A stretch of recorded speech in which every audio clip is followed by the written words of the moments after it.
So welcome to Demystifying Zoning, Why It Matters. I'm Alice Tuziant with the Richmond Metro League of Women Voters. I want to thank the Richmond Association of Realtors for co-hosting this session and allowing us to use their wonderful facilities.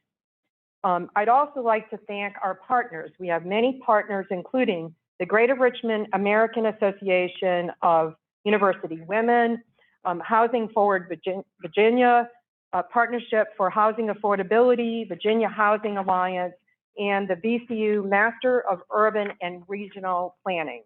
I know we have some of our literature for the League in the front. I don't know if anyone else, any of the other partners who I see a couple of them have put any of their literature, but anyway, these are the partners and we hope that you support them.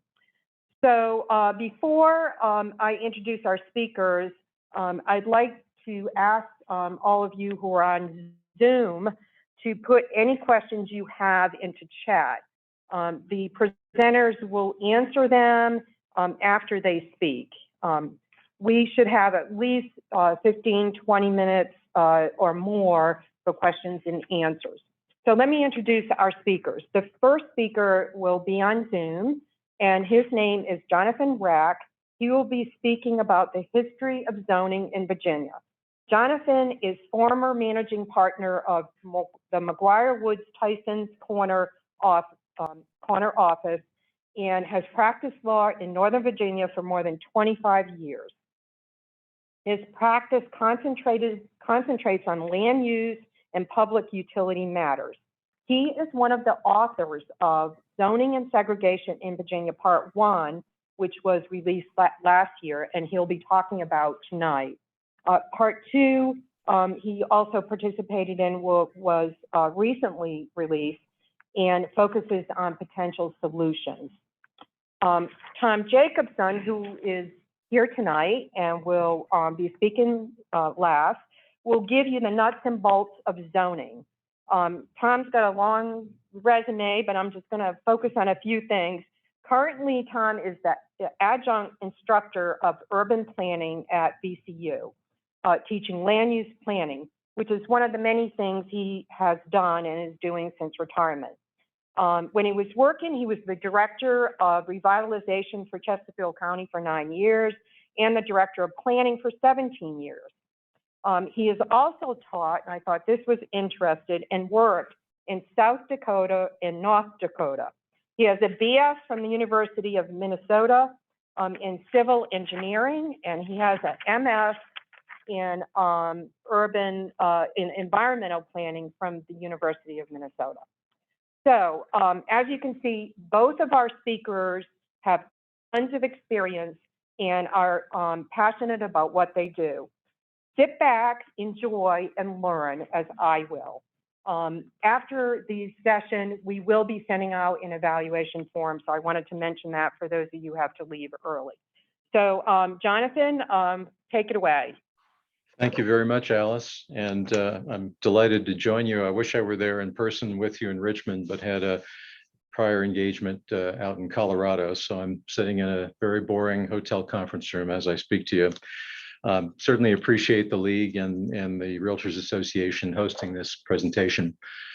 As Alice mentioned, my particular focus as I talk to you about the history of zoning is the relationship between zoning and segregation. This is work that we at McGuire Woods began actually about 2 years ago. And we have a group of lawyers and consultants and land use planners who came together to do this two-part study of zoning and segregation in Virginia. And part 1 really focused on the history of zoning. And that's what I'd primarily like to talk to you today about. And of course, I'm looking forward to your questions as well once we get to that portion of the program. So I've been very lucky to be part of this dedicated team. All of the work that I'm going to be presenting to you this evening really comes from their collective efforts, and I've been privileged to be part of that group.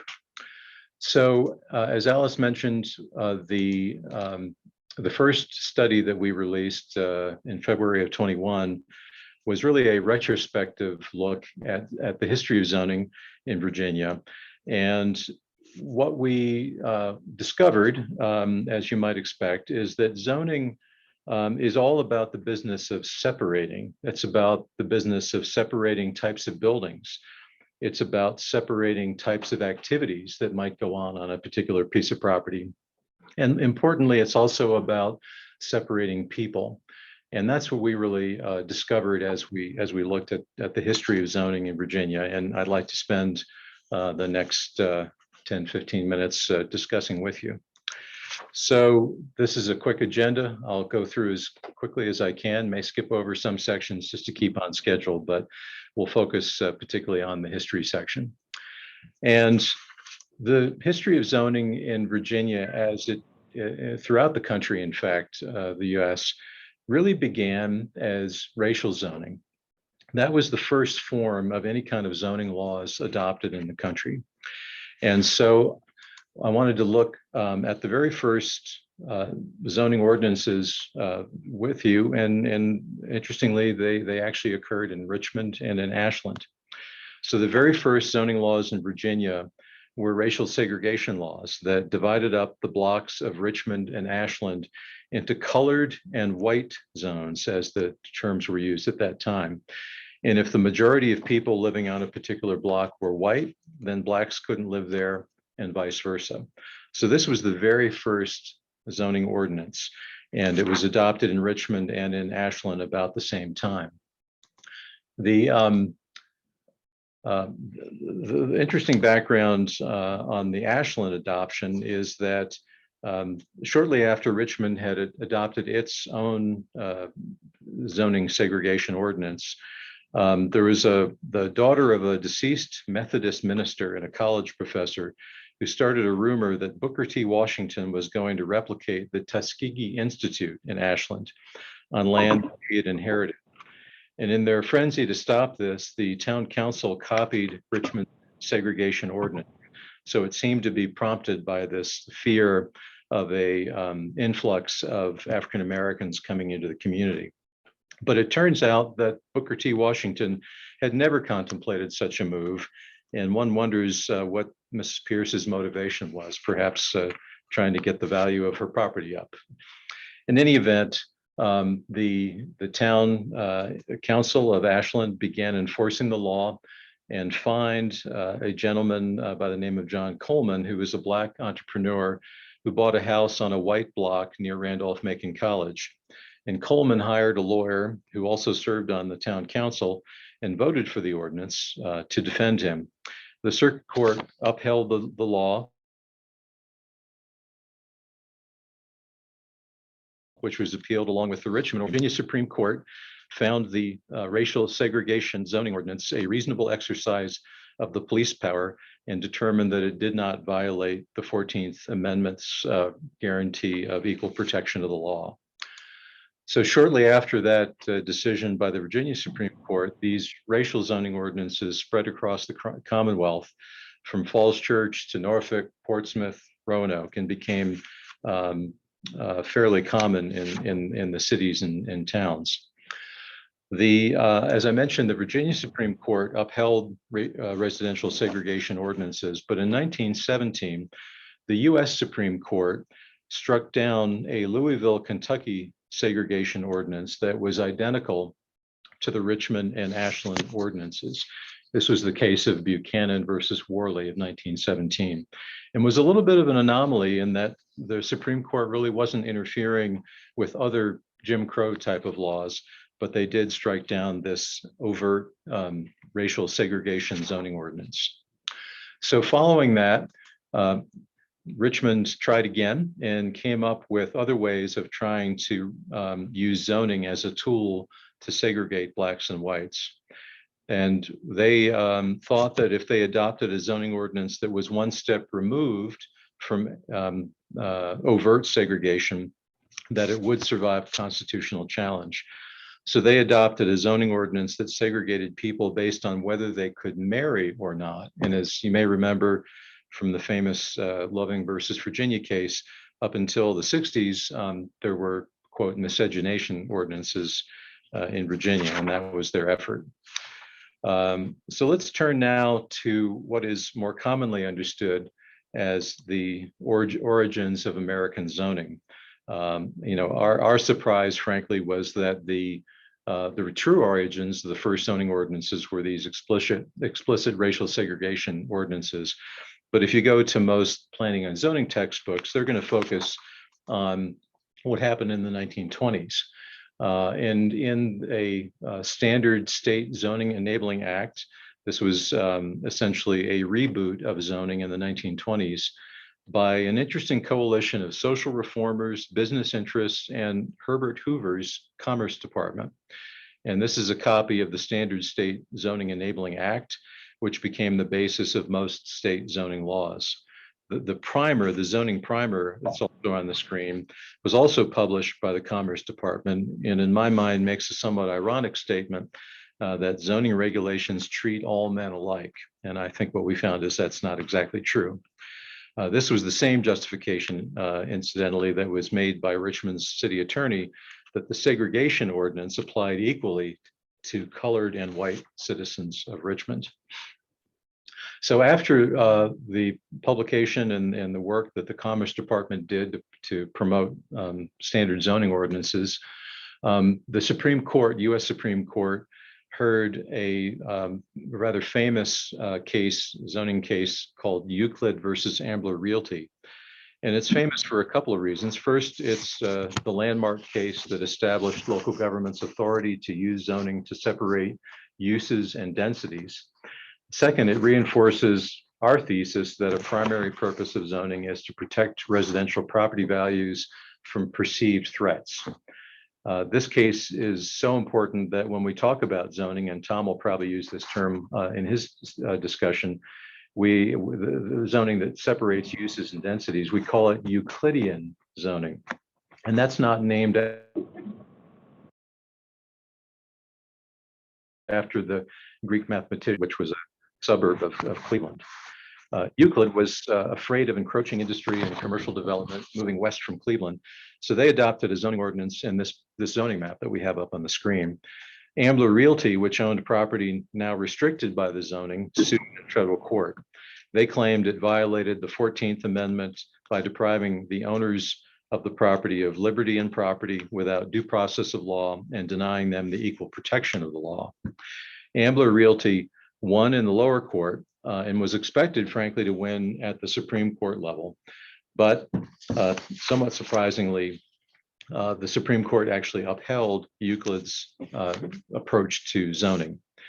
And you can see on this screen that one of the justifications for the use of the police power was that apartment houses were considered to be threats. I'm sorry, I advanced the slide there.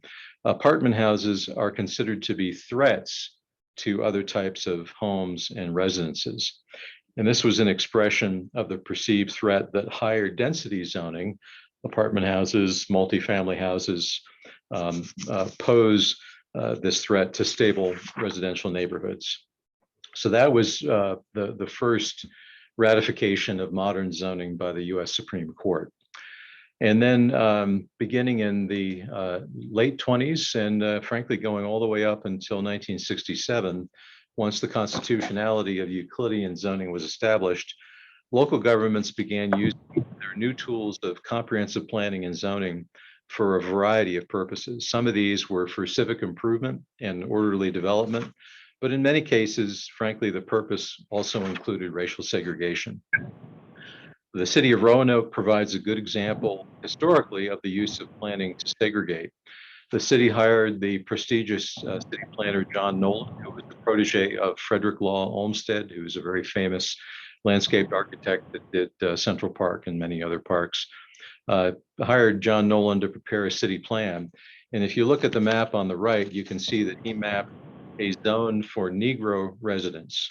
And not surprisingly, the plan designates segregated schools for this area and directs the city facilities distant from the areas of colored population.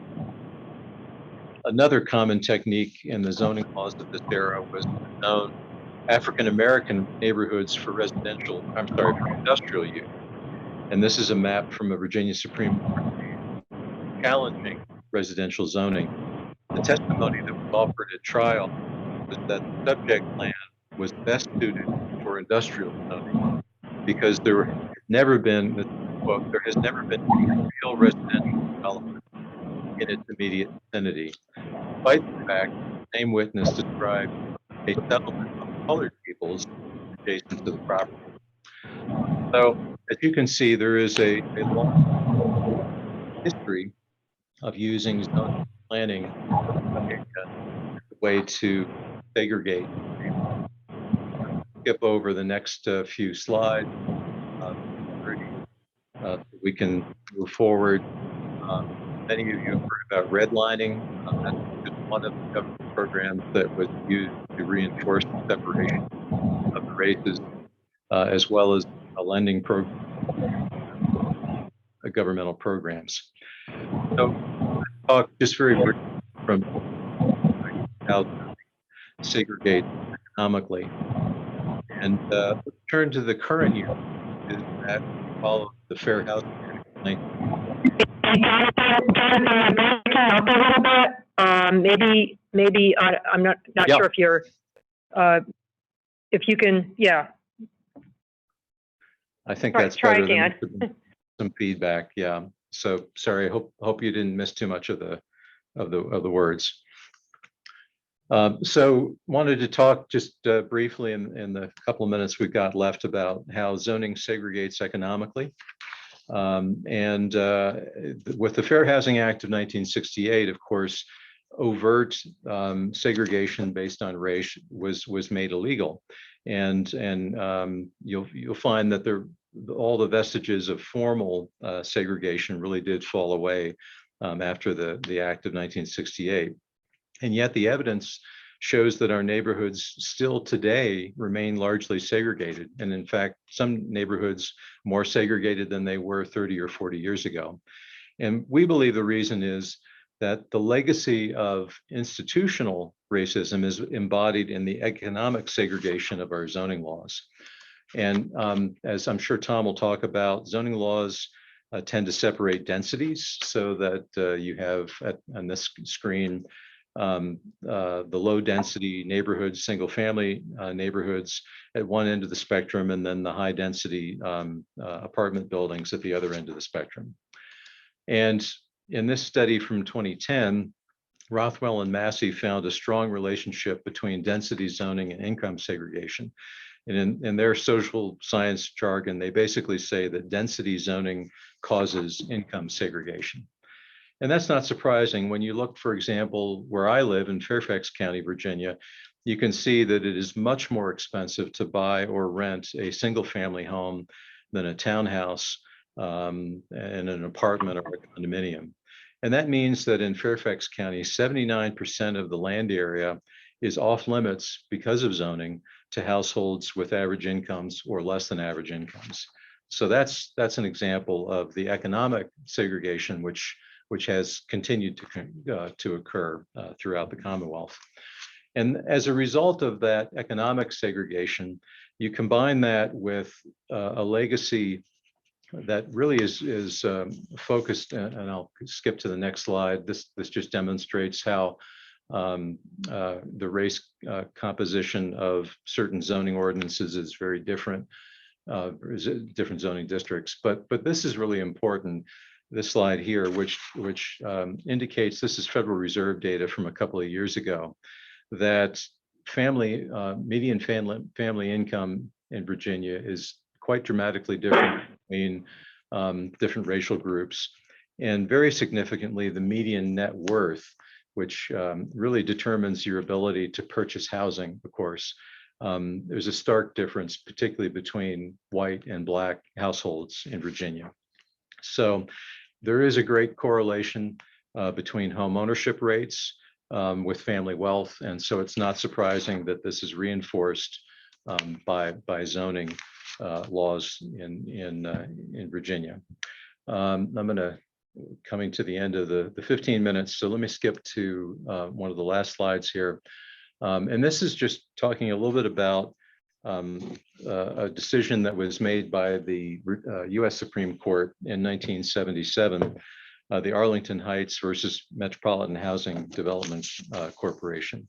And I think what's very important about this was the holding that in this case, which was a challenge of apartment, the denial of an apartment rezoning based on its discriminatory effect, the U.S. Supreme Court found that unless the denial discriminatory intent, it is not unconstitutional under the 14th Amendment. And official action will not be held unconstitutional solely because it results in a racially disproportionate impact. So that's sort of the state of where we are in terms of the evolution of zoning ordinances from their beginnings in Virginia. And at this point, I will ask Alice if you want me to take any questions or whether we should go on to Tom's presentation and then circle back with other questions. So I think we could take a couple of questions while Tom is setting up. Okay. So if you can stop screen sharing, and then Tom will screen share. And while we're moving here, are there any burning questions, any from the room, or any in chat? Does anybody have a burning question while we're waiting for Tom to set up? But that was really, really interesting. And they can get the copy of your report, right, Jonathan? That's right. Yeah, it's available on our website, and I can send a link around if there's any follow-up materials. Right. So it's really interesting. It's pretty brief. So okay, I'm moving. Tom's ready, so I'm moving the mic here so we can hear Tom. When will this hybrid stuff stop? Okay. Right. Guess I stay here, huh? Yeah, I think you're gonna. Okay. Good evening, everybody. Thank you for attending and being interested in this topic. I've had realtor students that I taught at VCU. I asked them, well, why are you interested in taking this course on zoning? And the answer from many of them was, well, zoning is being used to stop my projects. So I thought that was kind of interesting. So I thought it was important to explain to them the zoning, the background for it, and how it can be used positively. So that's essentially kind of what I'm going to try to do today.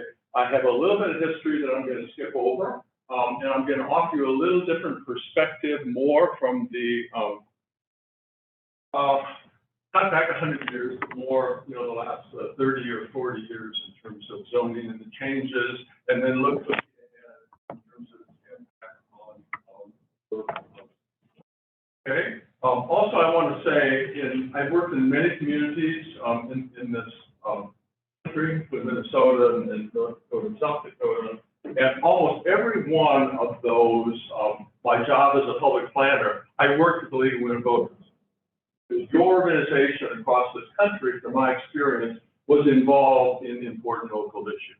Typically involved the planning department, and those experiences were very, very positive. So I commend you for your interest in this metropolitan area, and especially on this particular topic. So. Watch out, Tom. Watch out, Tom. Yes. I am first going to. If you're gonna, I think the problem is that people aren't on Zoom aren't going to hear you so well. Okay. So I think you want to talk here. We can keep it here if that's okay. Doesn't matter if it's here. Do you think it's all right? Yeah. If he's going to move around, then people will have trouble. So switch your slide and then come back here. I probably need to, maybe if I need to draw, I'll have access here. So I'll just stay here. How's that? Okay. I'm going to pull you up big picture and talk about the comprehensive plan and its relationship to zoning. And then I'm going to talk about the impact zoning has on affordable housing, both from the history the negative history, and going forward, hopefully, our positive history. So first, zoning in and of itself, which began in America before comprehensive planning really started and developed in many of our communities, is really a implementation tool of the comprehensive plan. It is not in and of itself what's important for a community. And the comprehensive plan is the one that provides the overall foundation for zoning in a community. So real quickly on the comprehensive plan, and I'd like to give you one of my favorite one-liners. Since it's baseball season, kind of one of my favorite baseball players, Yogi Berra, who's manager and catcher for the New York Yankees, once said, "If you don't know where you're going, you may go somewhere else."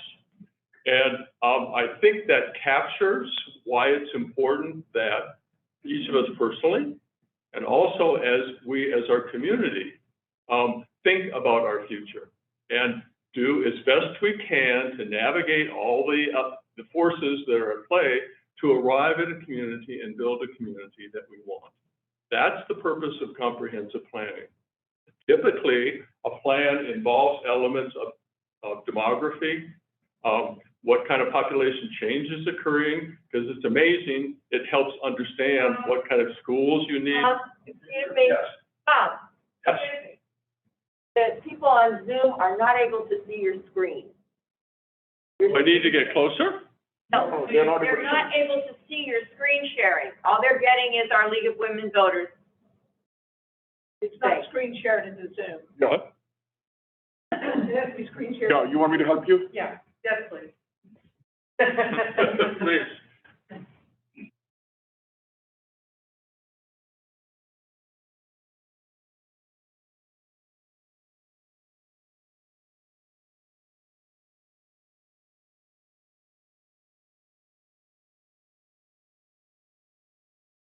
I think Jonathan did not go off from host. No, I think. He needs to make, Go over one more. Got it. That's it. I want to make sure I'm sharing the That right. was it. Was that? No, that was PowerPoint. You had the PowerPoint, yeah. Right there.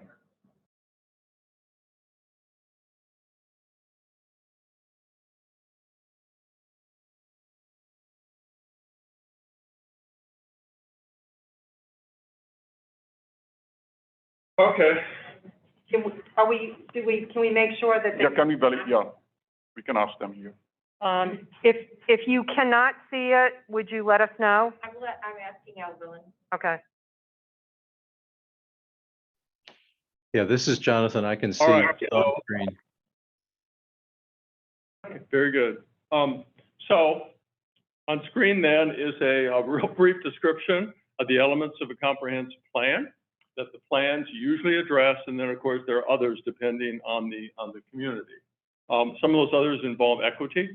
There are communities that have actually addressed as an issue the equity of the community, food deserts, or a variety of public health issues, as well as the more typical demographic, economic, environmental, and infrastructure public facility issues that plans typically address. Example, this is the recently adopted plan that actually Richmond plan, the master plan update received a National American Plan Association award for the quality of the public participation. So this shows you the land use plan and then the relationships that plan and land use has with other critical elements that government constructs.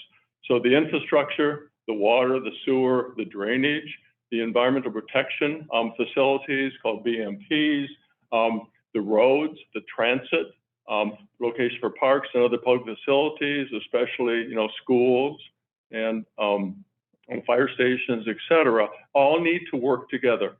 It's all in a relationship between these public facilities and infrastructure and land use that produces a successful community. The plan itself is more than words. Let me go through perhaps if you will delve into a plan, you will often see words called goals and objectives, policies, and actions.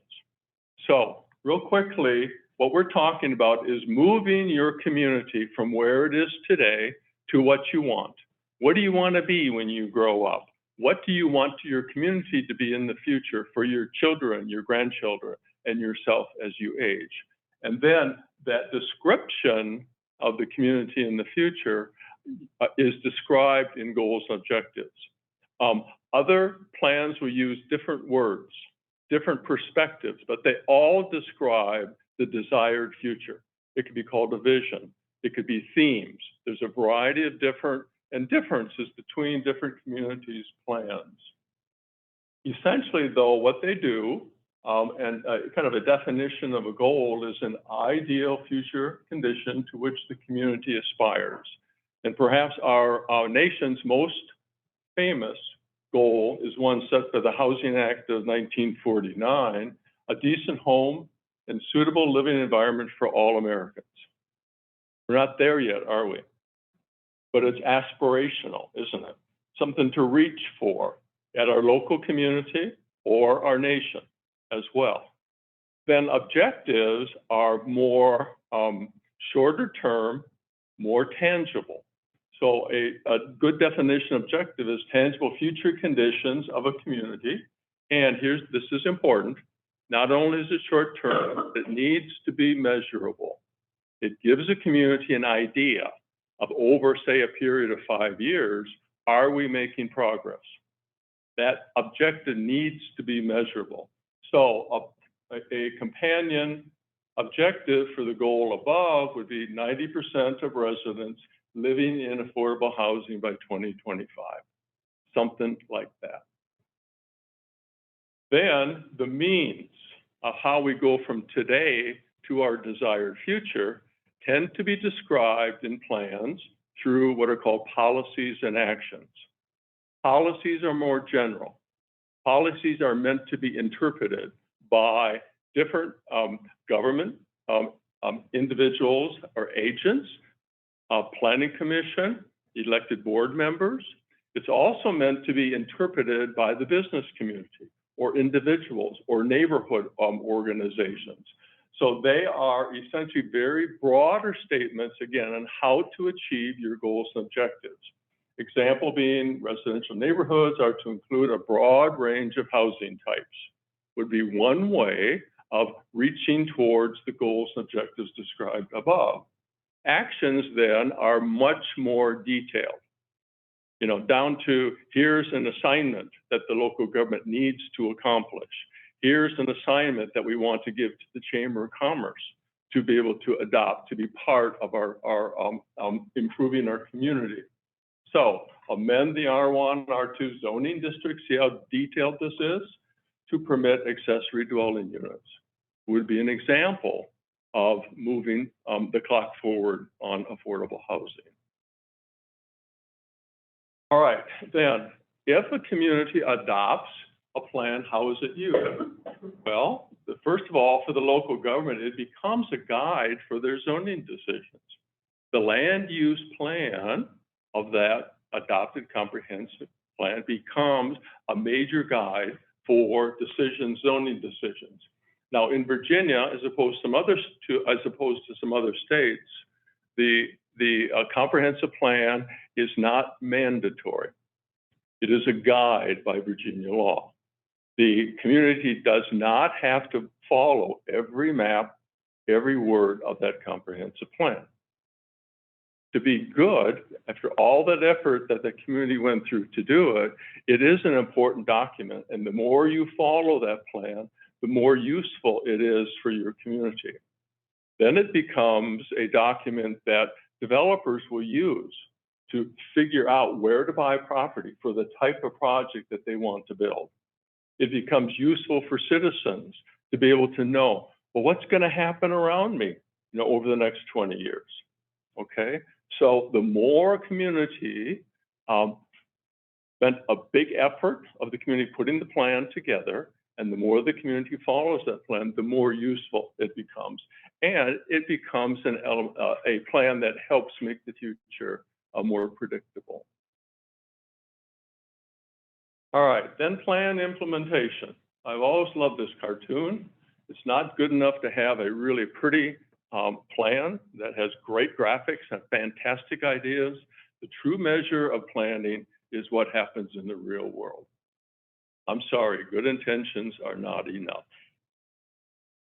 So land use zoning is perhaps the principal tool of implementing the land use recommendations of a comprehensive plan.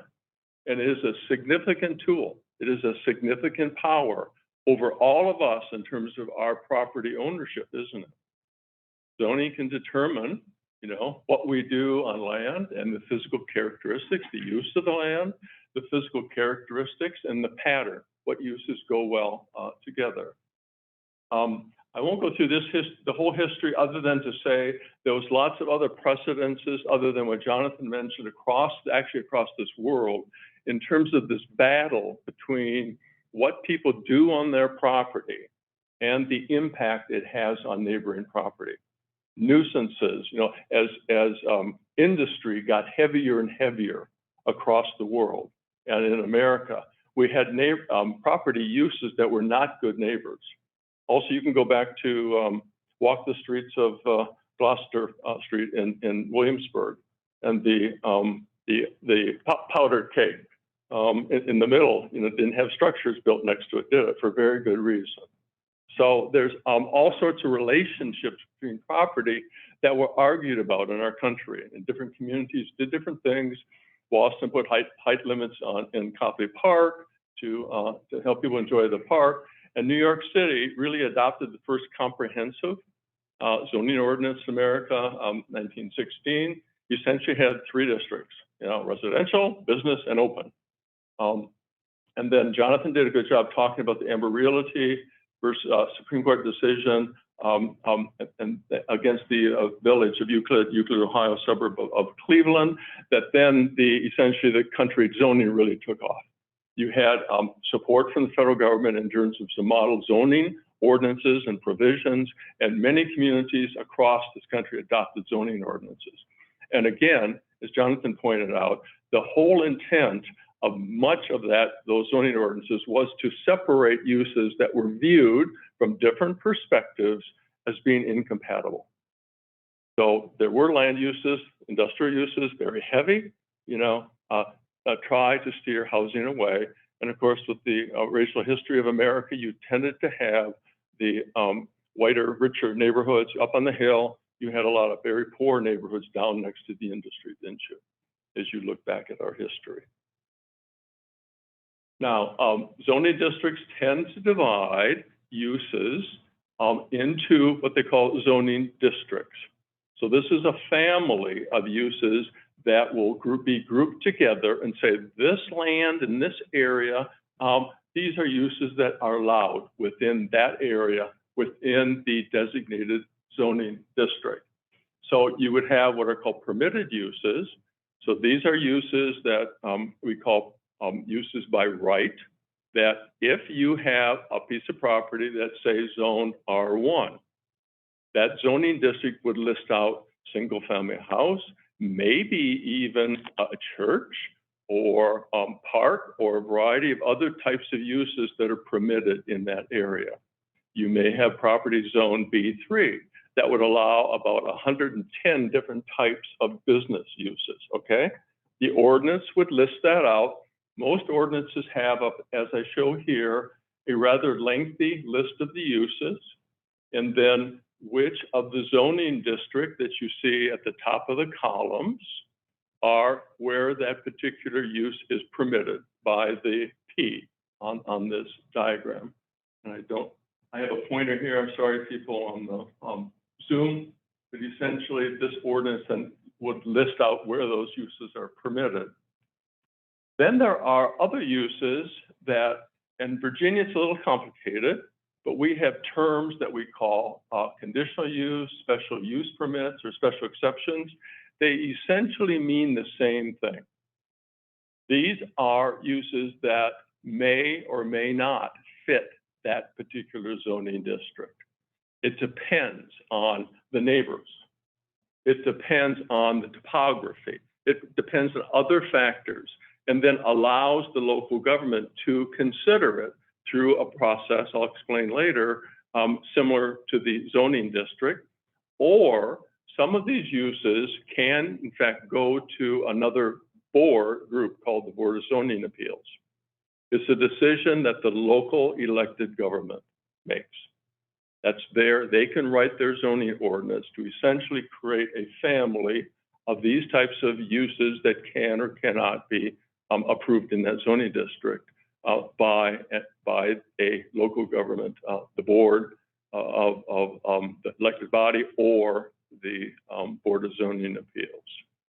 And then sometimes when you write a zoning ordinance, next day there'll be a use you hadn't thought about.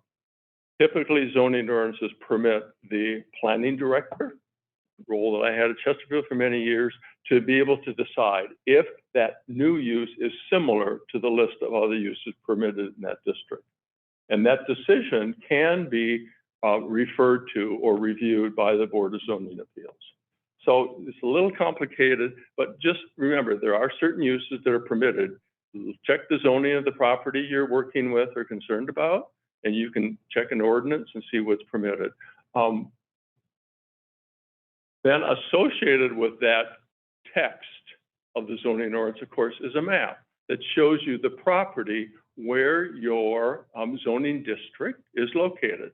Or in reverse of that, if you're interested, you have certain property you're looking at or you own, you can go to a zoning map and see, okay, so on this drawing on the right-hand side, this is an area where you have a C4 zoning district, C5 zoning district. Then you look up in the text what uses are permitted and which uses are considered as, say, conditional uses.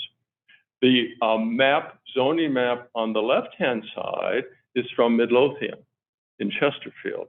And you notice the difference. You see how hodgepodge the zoning is? In this case, in Midlothian, as of a couple of years ago, the zoning changes were made by the property owners. They requested a change to the local Board of Supervisors. If the board approved it, the property would be zoned. And you also see there's some property that has never been rezoned. It's still agricultural. It's shown in that light green color. So again, it depends in the community what method that they took. The community on the right-hand side of the screen did at one time in their past a more comprehensive, a government instigated rezoning of their property, of that community. Okay, then the zoning ordinance also lists out what we call dimensional standards and development standards. Okay, so these are like the setbacks, okay, like the little diagram in the upper right-hand corner. That structure or anything built on the property, can be subject to a minimum lot size. It could be subject to different building setbacks. Sometimes you're seeing communities that don't want a minimum setback, they want a maximum setback. They want to bring the buildings up to the sidewalk, typically in a historic area, the historic downtown area, or an area they're trying to build density of development. So you'll also have some ordinances that will set up maximum building setbacks. Height limits, there's a term that some communities use called FAR, floor area ratio, which is essentially a ratio of the intensity of development. It's very simple. You just, FAR of 2 means that you can only have building square footage equal to twice that of the lot square footage.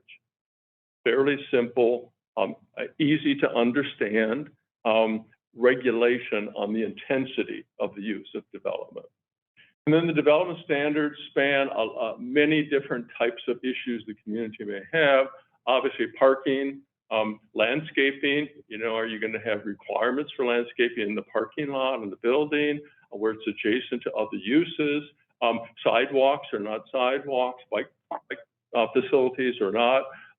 Often you will have requirements in the faster growing suburban areas for turn lanes and different road improvements along with development. Do you want to screen your mechanical equipment? Drainage, how do you handle drainage? How do you handle the water quality requirements of the Chesapeake Bay? All of these are listed into the zoning ordinance. Floodplain management, in the ordinance, kind of regulating development from a variety of different points of view, environmental point of view, as well as trying to fit development in that particular location to the neighborhood or what the future of that area is. Increasingly in Virginia, we're also even getting into architectural design, trying to improve the character of what we build. A lot of the suburban development, especially built in our country, and then started in the 50s and 60s, are not very good areas today. So that we need to do better. All right, so then real quick on process, zoning ordinance adoptions, changes to the map. You want to change the zoning district on your property. Any change in terms of the text of the zoning ordinance requires a process of the Planning Commission's review, the Planning Commission holding a public hearing, and then the Planning Commission makes a recommendation to the elected board. The elected board is also required to have a public hearing. So there's two opportunities for public involvement. Anybody can go speak to that particular zoning change. And then the final decision is made by the elected board. Controversial issues, there's obviously many more meetings sometimes on these, neighborhood meetings away from these, but this is the official, this is what at a minimum is required of the local government to change the zoning ordinance. All right, real quickly, system didn't work as well as it should have. What was described from a variety of points back in the 1930s all the way up to the 1960s, there was a concern that we weren't doing a very good job building our communities. We were getting very standardized developments. All lot sizes are the same. Developers are building to the maximum they could, so everything is at the minimum lot size. The land use transition, many communities what are called buffers. So they have like trees, between one use and the other. And I'll tell you, a buffer is an admission of failure. You can design uses to be good neighbors to each other. It's a function of just good land use design. And then you also had, the community not so happy with what you're building. In many cases, a lot of professional planners were, also developers wanted. You had developers who wanted more flexibility. They had some other ideas on what to build other than just the standardized development. So out of that then came what we call planned unit development. And this grew out of the planned communities in America. So the Reston, the Columbia, Minnesota was called Jonathan, all different planned communities across where there was talented designers that say, we can build a much better community if you just give us some more flexibility. So a lot of local governments agreed with that. And they said, okay, we'll make a deal.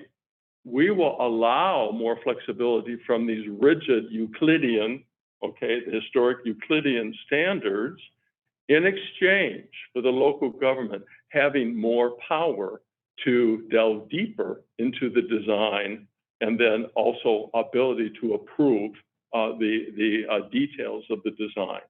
So that's what became a term called planned unit development. Some jurisdictions call this planned development. City of Richmond uses special permits. This is zoning by special permits. There's a variety of names for it. Chesterfield uses the term conditional use plan development, and they got all the way down to even using it for like 2-acre parcels of land, using it extensively. So it did give, and in the long run, as you study the results of that, it improved development across America. We did build better. We built more, better design from the natural point of view, from nature's point of view, from the environmental point of view. And it also increased more mixing of uses. You had more townhouses, you had more zero lot line homes, you had more apartments mixed in at appropriate locations in a community.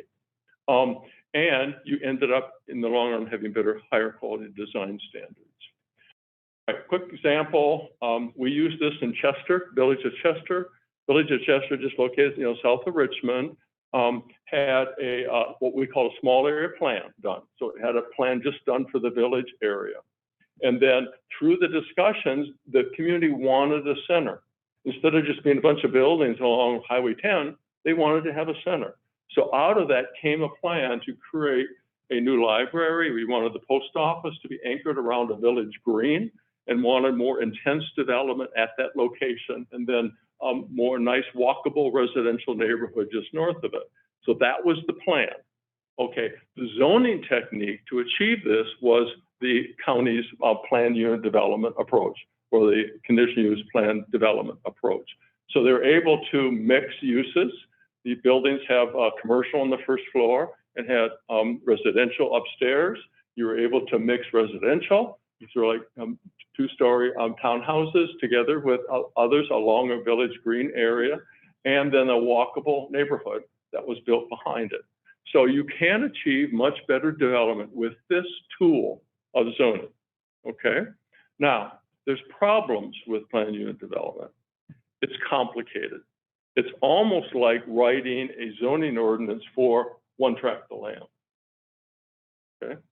So if you wanted to call up the local planning staff and ask them, well, what's the zoning on this piece over here? And it's doing planned unit development. They couldn't answer that question off the top of their head. They've memorized the zoning requirements in like R1, R2, but they don't know the details of it's much more complicated. It takes more time to figure it out. It's also, therefore, much more administratively difficult to deal with. On one hand, you're getting better development. There's administrative issues with it. And the older ones have some problems in terms of how to amend. The newer ones are doing better. So anyway, that you may run into that planned unit development, plan development method in a zoning ordinance. All right, then the more current designer-oriented, I call this the architect's approach to zoning, is called form-based codes. This essentially says regulating uses is less important than regulating the design of what we build. So again, today, our industrial uses are not as bad of a neighbor, are they, as the industrial uses of 100 years ago? Can you picture some industries inside on a nice building really being across the street from an apartment building, and then houses being on the other side of the alley? I can envision that. I've seen communities designed that way. So you can use this approach. More and more communities are looking at using this design approach. In addition, it's not just the design of private property, like most zoning approaches. It's also the design of the public realm. How that street is designed is just as important to the quality of a neighborhood as the design of the buildings. Put sidewalks in, street trees, street furniture. What other types of features do you want? So again, picture some of the little downtowns that you've been in America, and which ones do you really like, really offer a really nice ambiance, or which ones don't? Think about the pictures. Same thing with neighborhoods. What adds to the quality of the neighborhood beyond the house, the size of the house? Okay, so there's a lot of things that can affect it. So that's called form-based codes. The leader in Virginia was Arlington County, started as an option for developers along Columbia Pike, and they are essentially converting the typical commercial suburban street that was built probably in the 50s up through the 60s, one-story buildings, with parking lots, into a much more walkable, higher intensity corridor of property. And a lot of communities across Virginia are experimenting, looking at this, are adopting it for certain areas of their community. There's also what's called different approaches to combine the regulation of uses. Many communities are not quite sure yet to totally not regulate uses and just take a pure form-based code approach. Another technique is what we call zoning overlay districts. Pretty simple concept. When the areas, the boundaries of your concern are different than the zoning district boundaries. So floodplains, right? Floodplain areas, watersheds. If you have a watershed area that's upstream of a reservoir, you want to have certain controls over that area, concerned about what runs off the land. Those boundaries are different than the desired zoning district. In this simple example, if you have an arterial road, the bottom layer, and you have typical zoning, a real simple zoning pattern on that already, and you want to have higher quality standards on the entrance to your small town or the downtown of your community, that you could then create a different boundary, another layer, okay, an overlay layer with different boundaries that have higher standards than the traditional zoning districts. So that's called zoning overlay districts. Again, used for airports too, can be used for a variety of different, when your boundaries are different than what the typical zoning districts are of that area. Another technique is called cluster zoning, used to create open space in our community. So the idea is pretty straightforward. You see the little diagram on the bottom. You look at what can be built on land under the zoning requirements, the minimum lot sizes, and then you, by clustering it, you can move the buildings closer together, so they'd be on smaller lots. Some of them may be duplexes or fourplexes or townhouses, and then part of the property could be maintained in open space. So this is one way to give open space to a neighborhood, okay? It's also one way, very interesting. I also teach planning commissioners across the state, very interesting to a lot of rural areas that don't want to, where they're small towns, want to maintain the rural character of the land around the town, the entrances to the town. So in this case, you could have the major road entrance to the town, have open space maintained, and then the development being pushed to the back. Now, interestingly, the General Assembly requires the faster growing communities in Virginia to essentially have a cluster option in its zoning ordinance. Large lot zoning. Now there's some negative about this that I'll talk about, but many suburban communities and rural communities that are having development pushing out of a town or a city. And what they want to do is preserve the agricultural character of their community or the forested character, depending on what the natural land use is. And then reduce the demand of kind of scattered type of subdivision development or even just scattered housing for people who are really urbanites, right? But they just want to have a house out in the country and willing to drive back and forth. Well, one or two is fine, but if you have 500 or 600 or 700 of that, like happened in Chesterfield's history, you end up wanting to address it as an issue. One of the ways of doing that is to adopt what are minimum lot sizes that are pretty large. So these would be areas that would be maintained as rural areas. Farmland Trust recommends 20 acres or more as trying to divide between those that really want country living, rural living on one hand, and versus those that are just looking to live on the edge somewhere that maybe would be better off being part of a subdivision on the edge of that community.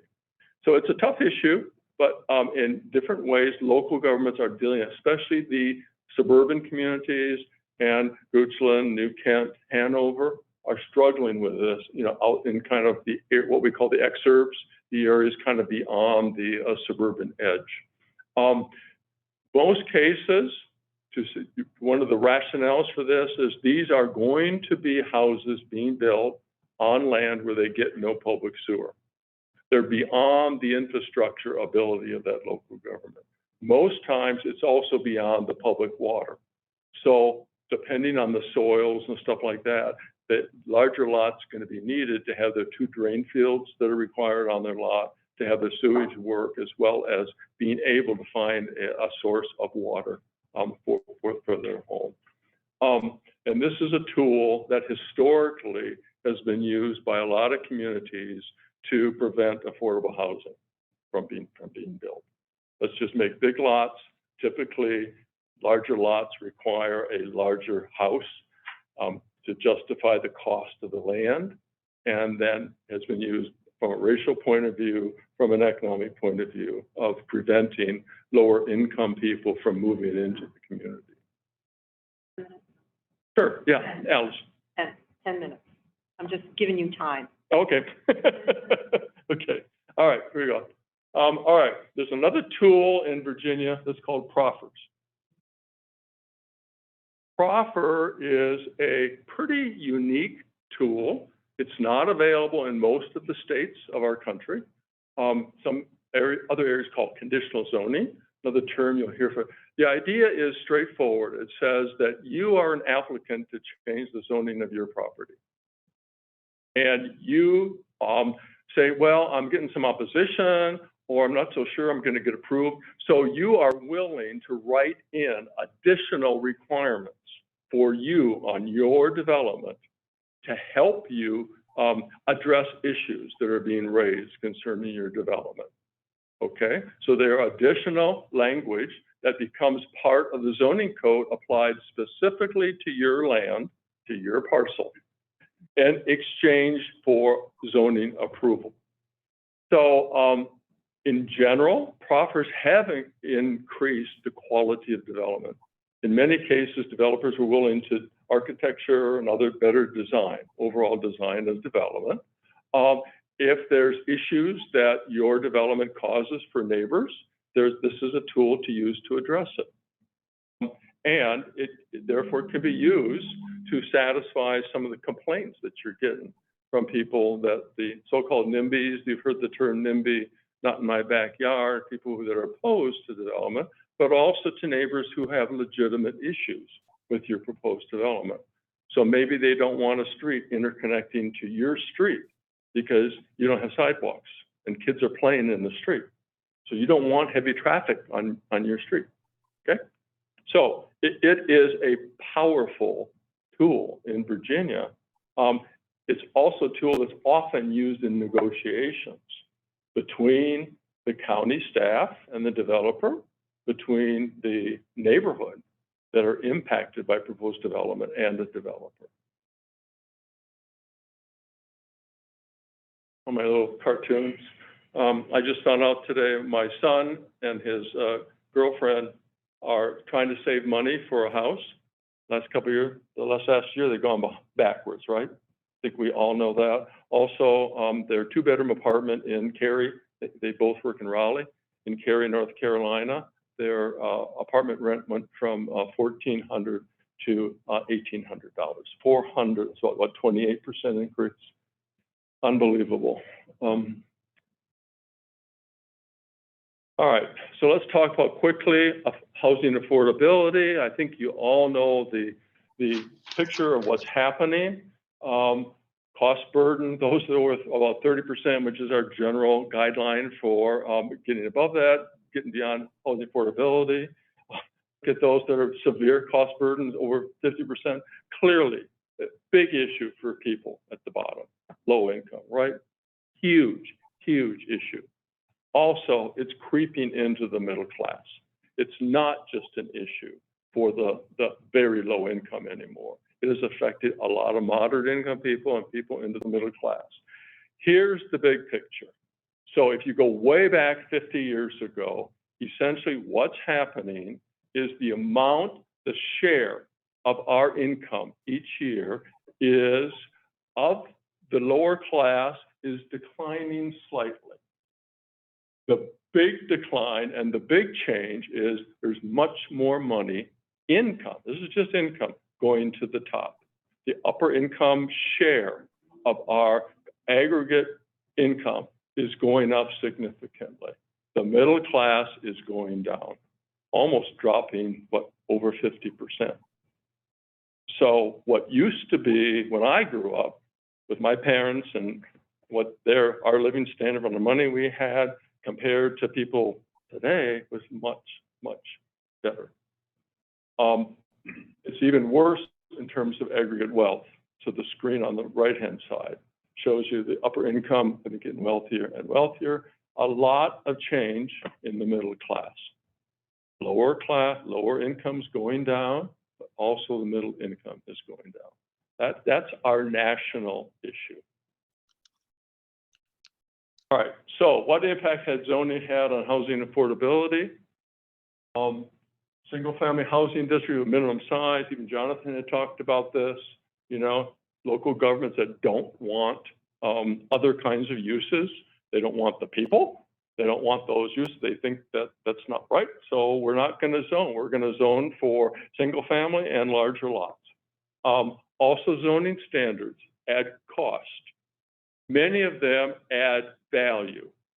And I don't argue against sidewalks. I want sidewalks. I was a big advocate for sidewalks, something that VDOT fought for years, and they're getting better. But I mean, all the other kind of facilities that add to a neighborhood, they do add cost to the lot, right? And we got to admit that. Proffers, in many instances, in my experience, the neighborhood, when they would find out that there's a new subdivision going next to them, one of the first things they wanted is the houses to be equal or larger than theirs. That was a very common public response to development. In many cases, because the market was mostly bigger middle-class houses, developers were willing to do it, to agree to it. There are a number of properties all over the state where there are requirements for minimum house sizes through proffers. Multifamily zoning, again, Jonathan covered this too, but you know, a lot of communities just did not want to zone for apartments. Didn't want apartments in their area. Where should apartments be located? It's an issue for communities in their comprehensive plan to deal with. How do you build a good neighborhood? And then manufactured home development. Now, a lot of communities say, no, I don't want any more mobile home parks. All right. Now, on the positive side, there's a lot going on in local communities in Virginia about trying to build and be more open to affordable housing. A lot of it is giving people just more choices. Because the suburbs that excluded, middle or moderate income housing was called exclusionary zoning. The opposite of that today arose, and it's now called inclusionary zoning. So this is an approach of local governments to be able to purposely build in to what they build, lower, more affordable housing units. I'll talk a little more. Smaller, varied lot sizes. It's one approach they can take. Zone more land for multifamily and for what we call the missing middle or the townhouse or the duplex or condominium housing. Reduce parking requirements where they're really not needed, especially where you've got, you're providing good transit. You're locating housing close by within walking distance of places that people want to go. And then eliminating single-family only zoning district. My sister lives in the south side of Minneapolis. Nice small house, but very close to all the lakes. Beautiful park lakes in the city of Minneapolis.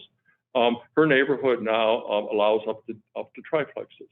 That city went ahead and just zoned all these large swaths of their single-family neighborhood to allow duplexes and triplexes as well. The key there, though, is the details of it. Do you require parking? What are the setbacks? Those kinds of things. You can say you're going to allow more diversity of housing, but if your standards just won't allow it, you're not really doing anything. And then mobile homes. I'm going to talk about that real briefly here. All right, so what time do I have? All right, 1 minute? Yep, 1 minute. Okay, all right. Okay, inclusionary zoning is legal in Virginia. It started in Northern Virginia. You see the darker colors in Albemarle County.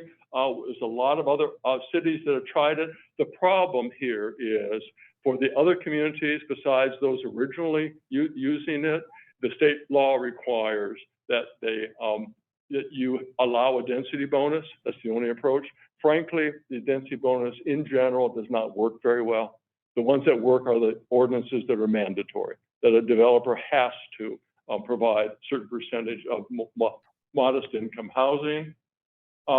Transit-oriented development, again, the General Assembly, 2 years ago, wonderful law, local government in their comprehensive plans need to consider strategies to promote what's called transit-oriented development, meaning more intense zoning near transit stops. And city, if you look at the pulse in the city of Richmond, at the pulse stop, you're seeing developers respond to this. The zoning, the planning does also. Excuse me?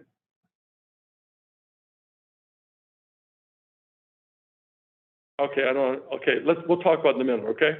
I will say also, this is a map of Chesterfield. This is the overall strategy that shows what we call mixed-use nodes or mixed-use centers, where we want higher density housing. We want to have offices, and you also want to have retail uses. This fits with a transit model. And this was, our planning department started this back in the 1980s, before we even had public transit. Public transit is just coming to Chesterfield now. So the planners can think ahead. The communities can plan for that type of higher intensity development that works with the future transit. The missing middle, also consider where are their locations for townhouses and row houses and different types of housing, as are large numbers in the future. Next 20 years, we're going to have a large number of single people for housing, large number of two individuals living in housing. Then the accessory units, again, the idea of being able to have a smaller unit on your property, whether it's upstairs or in the basement or an addition or in the back. To have a smaller, could start with your mother-in-law, right? When she needs help close to you, and it may end up becoming a rental unit for you. The key here is parking requirement and setbacks. Do you require that or not? Single-family districts, reduce minimum lot size, setbacks, and then also encourage much smaller housing. Developers, have made more money with the larger units. So part of this is got to create market for smaller units, needs smaller lots. And then mobile home parks. The one on the left-hand side, Chesterfield's trying to redevelop. That is a fourplex mobile home.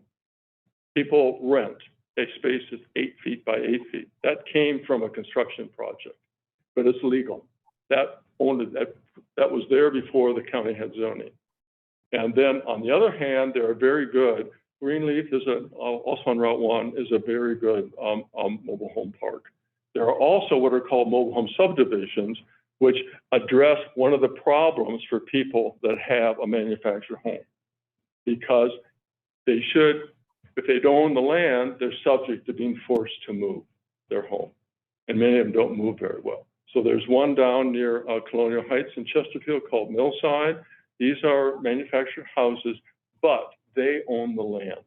And it's an idea that should be spread across the state. All right. Let me stop here. A couple more, but it's a good place to stop.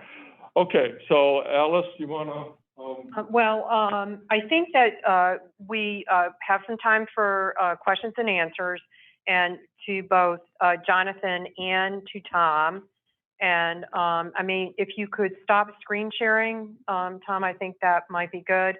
And I think that what we'll do is entertain a question from the room and then take one from chat to give equal time for those who are on Zoom. So do we have a question from the room? Anybody have a question? Yes. Yes. Sorry. For Tom, you mentioned the large lot zoning and the farmland trust of about 20 acres. I was wondering if you could talk a little bit more about that. And does it come with a requirement to actually farm the land as a land store?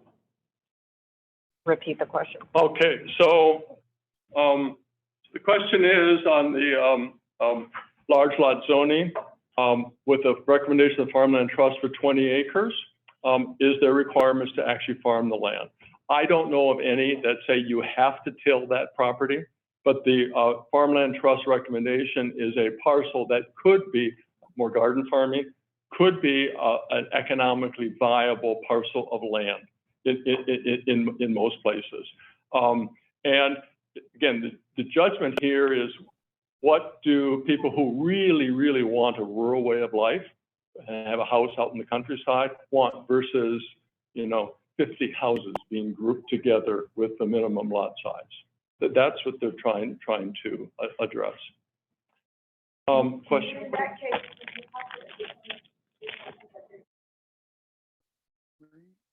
Yes, yes. I mean, before you design what's called a subdivision, the local government will review the engineering work done by the developer to make sure there's a portable water on the property, and also that the soils are such that a septic tank would work. If they don't, then they need to know that there are other very expensive ways of being able to handle domestic sewage. Can you read one on the chat? Yeah. First question, says large lot zoning. Unfortunately, from my experience, though meant to preserve rural nature and prevent subdivisions as a part of growth management, contributed to inflated housing prices, which prices out lower to moderate income households. Can we speak to this further? Yes. Yes. Okay. So again, I think I tried to mention before, the large lot zoning is used legitimately as a tool to be able to prevent urban sprawl, to be able to not have a lot of houses spread outside. So the model is try to keep rural areas outside of the edge of suburban development. And then the small lots with a variety of different types of housing, variety of different size of lots, even multifamily, would be part of the expansion of the suburban area with extension of public water and sewer. That is the model that all of the jurisdictions in our region are working towards. It's controversial because there are property owners that are against it. There are debates I was going to talk about, but not now. There were debates about, private property rights versus what's good for the design of the community. Can you, Let me read one of the. well, we already had, she was reading one from chat. Okay. So another one from the audience, right here. Are we seeing the city and county, the ADUs being developed into changing the zoning laws for that, for the separate dwelling units? I honestly don't know. I don't know. I mean, I've seen the work that the small town of Franklin has done, which is very good. It's being talked about. We have discussions with planning commissioners around the state about it as a tool. I have not tracked where I've heard. Doesn't Henrico Henrico? does. Yeah, I've heard Henrico has, but I don't know the status of it.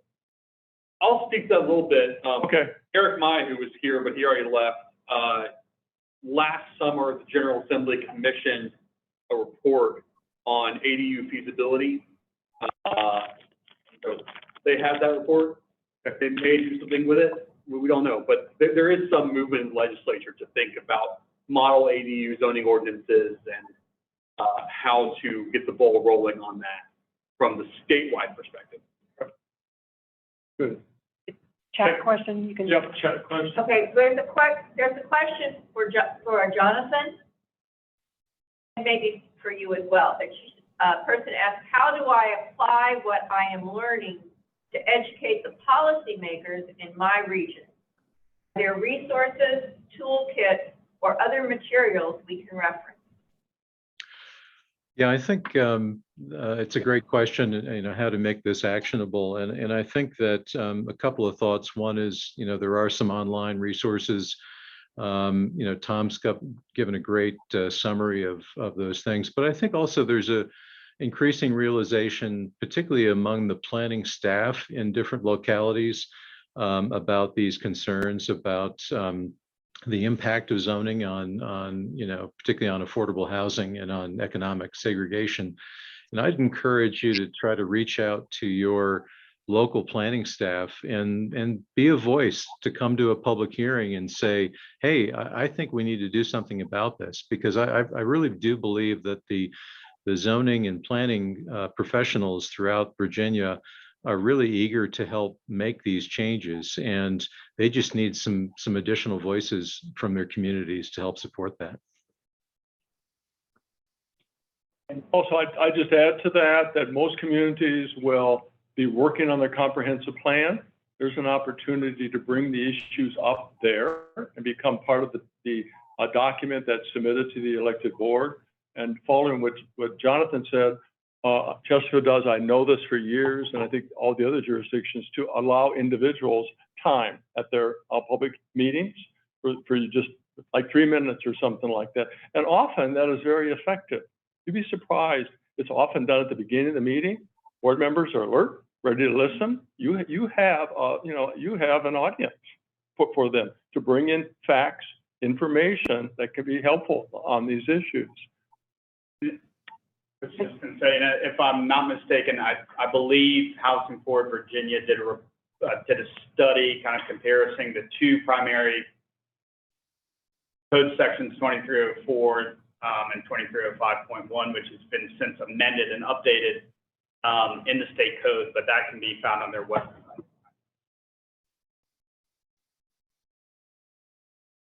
The two code sections that are the primary vehicles for affordable development. Yeah, I'm a part of Housing Forward Virginia, and I would also recommend that anyone who's interested in learning more about their locality, check out the source book that's available through Housing Forward as well, and it has a good breakdown of types of housing, types of land use, all kinds of things really. So, and you can look that up really clearly through the tools that we've built there. Just for those of you on Zoom, the staff person from Housing Forward Virginia mentioned that if you go to their website, they have extremely good tools for with data in it. So Sourcebook is one of them, but go to their website. There's lots of great information that you can find. I have actually a question for Jonathan, and that is, I know you just completed your second report on basically solutions or potential solutions to housing segregation. Could you mention one of them anyway that might also relate to, you know, what we're talking about tonight? Sure, and I think actually there were a number of items in Tom's presentation that we also had in our report, but one that I'll leave you all with is suggesting that each locality start measuring particularly economic segregation as well as racial segregation in their communities. Because if you don't measure it and track it, you're never really going to be able to fully address those issues. So that's one of the first recommendations we've made, which is for each locality as part of their comprehensive plan updates to include a chapter. Roanoke has done a great job with this recently, where you look at those issues of economic disparities and racial disparities and start looking at what works in your particular community and then measuring that as you do each update of the comprehensive plan.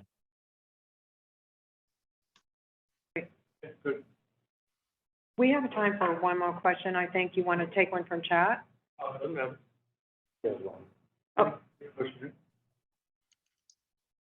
I'm curious about whether there is a law or custom in your area, the ability for a developer or property to offer public space, or we had, I'm from New York City, application, 80-20 houses built over the height code.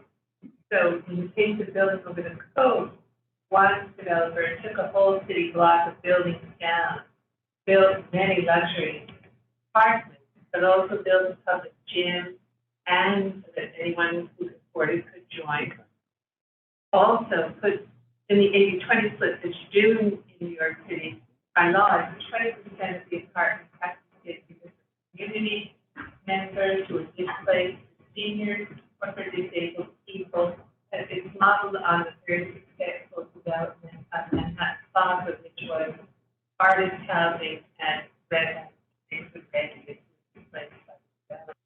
Okay, so let me see if I can repeat that. The idea was, can zoning code include a provision that the developer gives public space or public uses within the development? And there was use of good examples from New York City, where there was a bonus provision in their zoning ordinance that a essentially gave the developer more density to develop in exchange for providing public uses within the building. In general, the answer is yes. In fact, I wrote one, it was in another state, that required parkland to be devoted based on park plan that was done within the area by development. And that can be typically done, I believe, in Virginia as a bonus. The idea was structured in New York is you gave a bonus to a developer to be able to do it. Now, I said I believe because we are what's called a Dillon state, Virginia. So there's less flexibility at the local government, but it is a good idea for exploration for different uses. We often, by negotiation for new subdivisions that I was working in, were able to get parks and pools, bike trails and stuff being built by the new developer for the development. But it was just for the residents of that development, was not, as you say, for the public, which would go a step beyond. The great result of the law requiring 80/20, going to go over code for a public park, was that in the buildings of Mercedes House,